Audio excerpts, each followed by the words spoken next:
What follows is a brief construction montage. We hope you enjoyed this brief construction montage. Oh, hello there.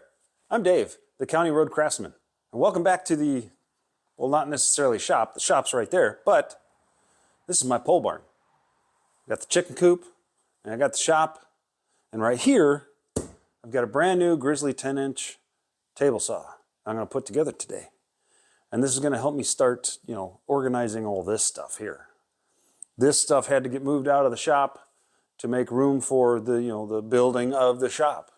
If you follow me on Instagram, you'll see the progress that I made over the last year on building this shop.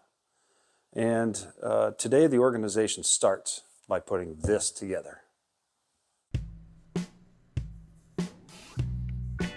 All right, so unpacking this wasn't really that hard. Just needed a sharp object to cut these straps out of the way, and then I could get the saw out. It was actually well packaged, if you ask me. It had some styrofoam in it to keep it from moving around inside the crate-like box. It's really what it is, just a crate. There's a pallet underneath it. You're not able to see it in this shot, but you'll be able to in the next one. Not this one, but the next one when I stand it up. It's actually really heavy. About hurt my back picking it up and moving it off the crate so I could roll it into the shop. And the cast iron top comes with this anti-corrosive schmoo on it. Keeps it from rusting while it's either in storage or whether it's in transit to wherever you're going. Right there, I just about hurt myself lifting that up. Now the reason why the shop looks so empty is because this video is actually recorded a year ago, right when I got the roughly a year ago, right when I got the saw. I just wanted to record some highlights of assembling and getting the saw in the shop and start it up.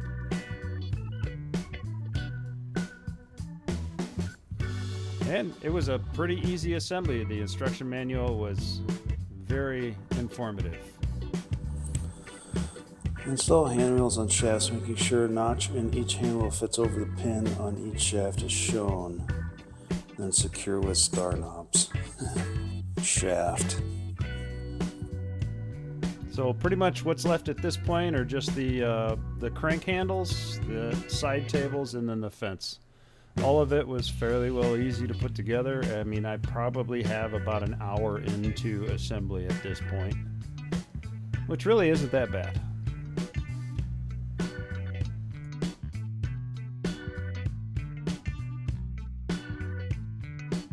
Okay, so day 2 of the project. I had to end yesterday because it was supper time and the battery in the camera went dead. So what I got finished up after the camera went dead is I finished putting on the rails for the T-fence and the support bracket that goes at the end of the T-fence rails. Okay, it's all wiped down, cleaned up, and ready to cut. This is my first real table saw, and I'm super excited to get cutting with it. The only thing that's left to do is to hear it start up.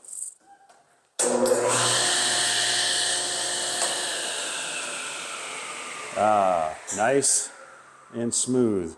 It is a hybrid table saw, so the trunnion is mounted to the tabletop, but I didn't hardly feel any vibration when the saw started up. I didn't know if you noticed, but the lights did dim just a little bit. However, I will eventually switch this to 220 power instead of the current 110 that it's wired for. Many months later. All right, so I've had this saw for a little over a year now, and I love it. Compared to the saw that I started with, which was a $100 special from Menards, this thing blows that one out of the water. But there are some things that I don't like about it, and that's what we're going to go over right now. This is the access panel for the motor housing, which is right under this panel here. And around the back of the saw, this is the access panel for the dust collection area and the trunnion.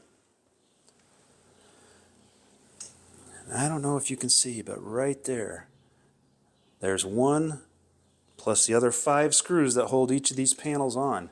They are kind of a pain in the butt to get to because you have to use the Allen key that comes with the saw, which every time you turn it, it hits up against the side of that panel just to get this one off.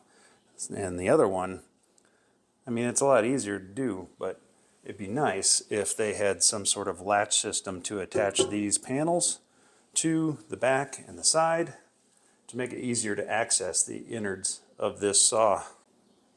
This doohickey, you flip this pedal down to drop that wheel down to the ground, which raises the saw up, and then you can move it around. There's two on the other side. There's only one on this side. It would have been nice if they included two for this side as well, because when you move it around, it gets a little tippy, and it's top heavy because there's a cast iron table and a cast iron trunnion. So it's going to be top heavy. It'd be nice if there were two wheels on this side. The fence and rail system is pretty nice. The rails are actually surprisingly robust. The fence, on the other hand, could probably use a little bit more fine-tuning and work. It is a nice fence, don't get me wrong, but I eventually want to upgrade in the future. The problem that I've been having with this fence since basically day one, and there's no solution in the manual about it, but say for instance, I want to cut this board and I make a mark on it like that. I take this board, or plywood, but a board nonetheless, and I line this up with the blade. This line, I'll line it up with the blade, just like any other woodworker would do. Say for instance, I wanted to take just a smidge off of that, and I made a line, bring the fence over to the board, and then I go to, there we go, it's lined up with the line. I go to lock this down, and then, I don't know if you saw that, but the fence shifted over. So now, the line that I just lined up with the blade is not lined up anymore. I don't know if that's a problem that I'm having, just because of an adjustment that I don't know about, but that's the problem I'm having. Do you guys have the same problem? Let me know. These are leveling feet down here in the slidey thing. I don't know what you want to call it, but they adjust up and down the fence, and then you can lock them in. That's like a double locking nut. Then there's a wheel on that end that you can adjust up and down to level the fence out. And then it gives you a little bit of clearance underneath the fence, so you can slide it nice and easily back and forth. There's good nylon padding in the back side of the fence that runs along the rail, and then the adjustment foot or peg or whatever you want to call it that's under here is also nylon, and it runs along the top of the fence. The rail did come with the tape measure already attached, so I basically just measured an inch or so off of that blade, locked it down at that point, and then I adjusted the rail back and forth to match where this red line is right here. It was pretty easy to adjust. I guess if you want to say there's a few bolts that you have to undo from the back and the front. Not that big of a deal. It's worth its price in accuracy. Okay, last but not least is the insert. This one is the insert that comes with the saw. This is one I bought separately. This one here is for the dado stack. And then this one here is one for zero clearance cutting. I bought the two on the right and the left on my own from Grizzly. They were specifically for this saw, which is fine. The only problem, not the only problem actually, there's two problems. Number one is there's no quick release. You have to unscrew 5 screws to get the insert out in order to switch to another insert, in order to change blades, remove the riving knife. It would be a whole lot more convenient if it was quick release. I mean, removing the 5 screws isn't that big of a deal. It's fairly easy. They're only 3/4 inch screws, and they come out nice and fast. But it would be more convenient if it had quick release. Second issue. I don't know if you can see it from this perspective, but that insert from the factory sits a good 1/16 of an inch below the surface of the tabletop. Most of the time that's not an issue. If I'm cutting wider pieces of wood, ripping down wider pieces of wood, or cross-cutting wood, cross-cutting there's no issue whatsoever. Ripping is the problem, especially when you get into thinner strips like this, when you're ripping thinner strips off, and you guide it through the blade, and the other end will actually span to the other side and everything stays flat. But as I continue through the cut, see that? It drops down into that recess. And then it rubs up against the blade all funny. So I got to fix that side. I'm making cutting boards. I can't have that, okay? Can't have that where the back of this strip comes in contact with the blade a little off kilter, because then it leaves a mark there, and then I got to fix it, or the glue line won't be right. So I went and bought this zero clearance fence. Just another thing that I had to invest in to make this work, right? This one sits in a whole lot flatter, a whole lot closer to the tabletop, but there's still a recess there. It's not as much as a 16th. It's probably less than a 32nd, but it is noticeable when you're running those thin pieces of stock through. All right, how about some things I do like about the saw? Number one, it was easy to put together. Out of the box, plugged into the wall, up and running and working with wood is a matter of hours, okay? The instruction manual is good enough that you can put this together with ease and be working with wood in a matter of hours. I know I repeated myself there. It was also easy to switch from 110 to 220. I have access to 220 power. That's how I planned out my shop. And I have it plugged into a 220 wall outlet over there. However, I'm using an extension cord.